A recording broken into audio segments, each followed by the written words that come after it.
Hello everyone, Circeon here. How are you all doing today? Welcome to episode 10 of my 100% playthrough of Dragon Quest XI. In the last episode, we fought a giant spider. In today's episode, we'll be grinding for more casino accolades, cataloging the monsters of the open sea, ransacking Lanalulu for its nicks and bobs, and defeating this game's 7th boss, Tentacular. With all that out of the way, let our adventure continue. Shortly after loading up our save, we have a short spat with Sir Hendrik in which we wind up swiping his horse. We then ride said horse to the ruins of Dundrasil where we both reunite with our party and have Rob and Jade join our adventure. Before leaving the ruins, we get a premonition equating to little more than informing us that we'll need 6 McGuff-Orbs to progress the plot. Following that, I decide to respec Jade's skill points, which allows me to acquire her multi-thrust technique before heading back to Octagonia to pick up the 2 side quests now available to us now that Octagon is gone. Doing these side quests takes very little effort and upon completion nets us the recipe for dapper clothing and our 19th mini medal. We then indulge in a puff puff from this woman on the uppermost level of Octagonia before heading into the wilds where we pull off the electrolyte pep power, allowing us to encounter a liquid metal slime far before we should be able to. Said liquid metal slime has a 1 in 16 chance of dropping a molten globule and a 1 in 256 chance of dropping a happy hat.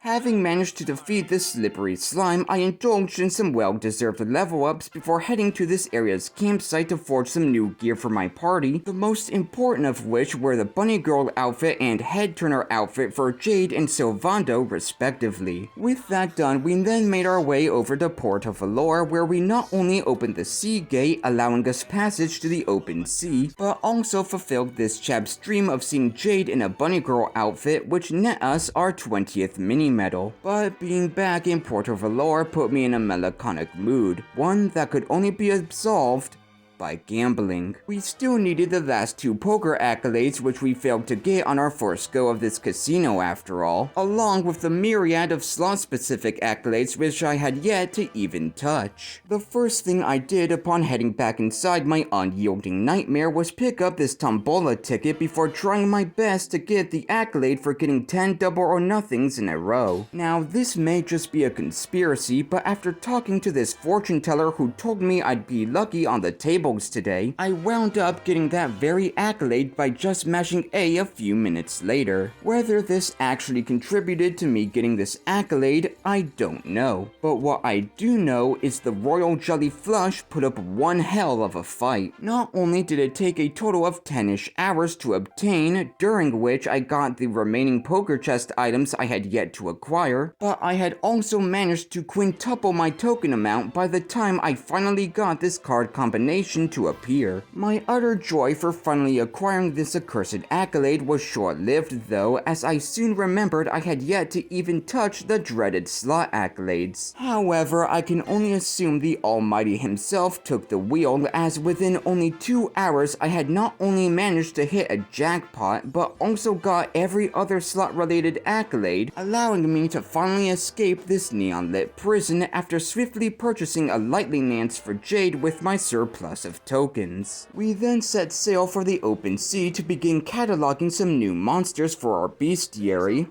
is what I would say if we weren't swiftly swayed into dealing with this mermaid's marital crisis less than 3 seconds after sailing through the sea gate. Whilst on the strand, I grabbed a sun-bleached seashell along with my 21st mini medal from within a chest before finally being allowed to begin my cataloging spree. The first new monster we managed to encounter is a sea slime, which has a 1 in 16 chance of dropping some crimson coral and a 1 in 128 chance of dropping a pair of slime earrings. We then managed to encounter some spinchillas, which have a 1 in 128 chance of dropping either a water mold wand or a mercury bandana. Following said Spinchilla's defeat, we have a Mermaniac, which has a 1 in 8 chance of dropping a large scale and a 1 in 128 chance of dropping a pair of iron claws. We then head northwards to encounter our remaining monsters, the first of which is an Otter Shamble, which has a 1 in 16 chance of dropping a sun-bleached seashell and a 1 in 128 chance of dropping a fur poncho. Shortly after that, we manage to encounter a Chilanodon, which has a 1 in 64 chance of dropping an ice crystal and a 1 in 256 chance of dropping a Seed of Deafness. Following that, we wind up encountering some War Griffins, which have a 1 in 16 chance of dropping a Flurry Feather and a 1 in 32 chance of dropping some Twisted Talons. We then encounter some Dythons shortly afterwards, which have a 1 in 8 chance of dropping some Snake-Skinned and a 1 in 64 chance of dropping a Purple Eye.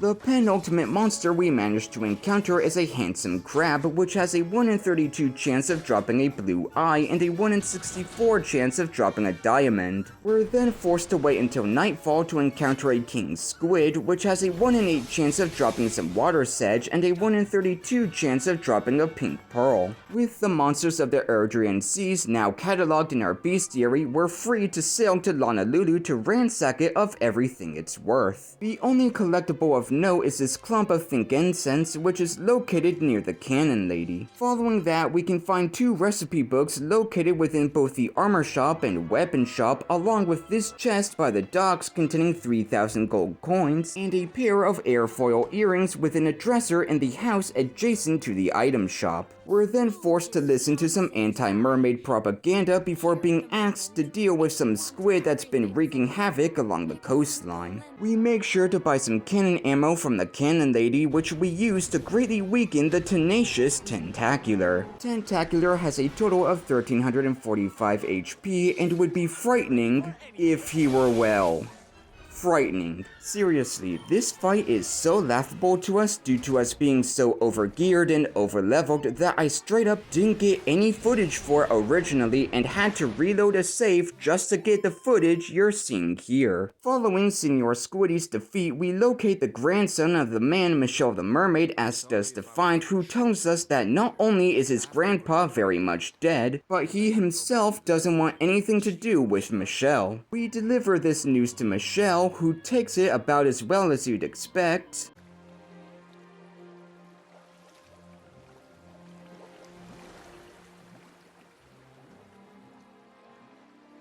And on that somber note, this is where I'll be leaving things for now. Our ending stats for today's episode are 129 monsters catalogued in our bestiary, 71 accolades achieved, which I'll show here for those of you curious, and a still ever-expanding itemary. If you made it to this point in the video, then thank you so much for watching. Take care, and have a great rest of your day.